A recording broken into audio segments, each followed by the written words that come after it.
Okay, so today, goodness, hold on. Today we're doing a dragon eye, okay? So, we're just gonna break this down. I know it looks complicated, but I promise it's not. We're gonna break it down into shapes. So, I think the biggest mistake that people make is drawing too small and doing this like tiny, tiny little eye in the center of their page. And then you have so much more work to do. I mean, really, you've got a lot more scales you have to add because the assignment is this entire page has to be covered. So really make the eye big so you have less scales to do, okay? It's gonna start about, I don't know, 4 fingers from the side in the middle. And it's gonna kind of curve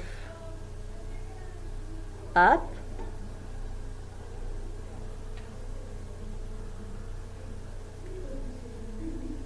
Like that, okay?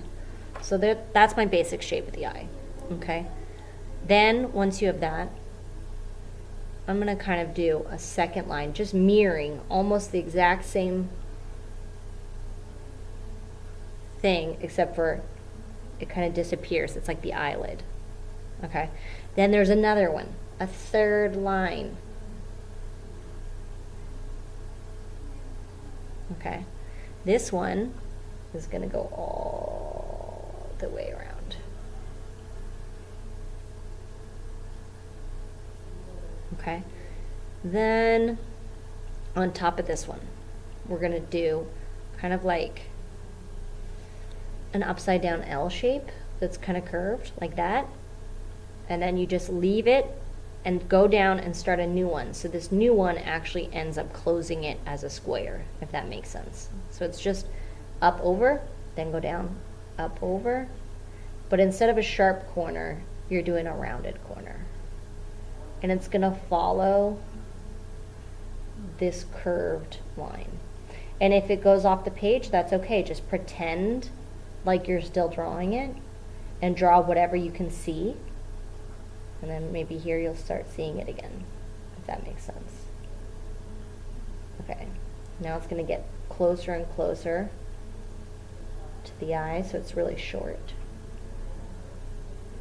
Now, you guys can do any variation on this. If you don't like these shapes and you want to do like really spiky triangles, you can do that. You can definitely make it your own, but if you're kind of intimidated and don't want to make up your own, then follow mine, okay? Okay, now here's where you can also get creative. We're going to do spikes. I'm doing kind of a curved, almost like a lobster claw, but you can do your spike however you want. I just do that shape over and over again. And again, if it goes off the paper, it goes off the paper, then we can't see it. But keep drawing it as if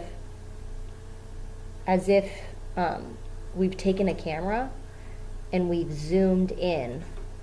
And I might turn my paper around so that it's a little easier to do this.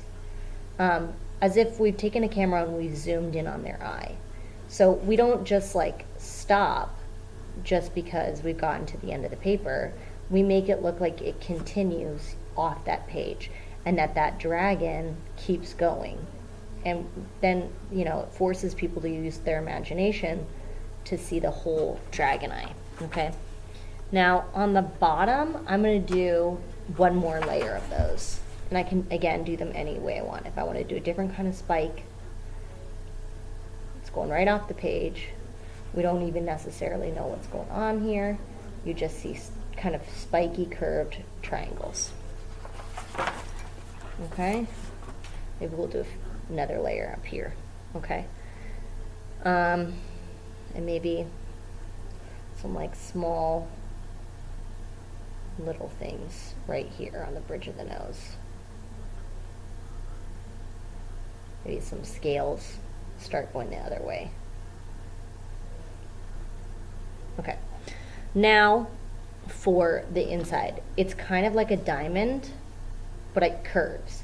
So it starts at the same point and it curves in and then out, in and then out, in and then down, in and then down.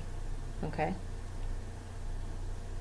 I'm going to do a circle right here, and that's going to be my highlight, and that's going to stay white. So once you have it drawn, you're going to take a Sharpie. Where's my Sharpie? Hold on. Where's my Sharpie fell? Okay. You're going to take a Sharpie, color the entire thing in Sharpie, or not color, outline the entire thing in Sharpie. Don't color this in Sharpie, okay? We're going to use color pencil, so just outline it.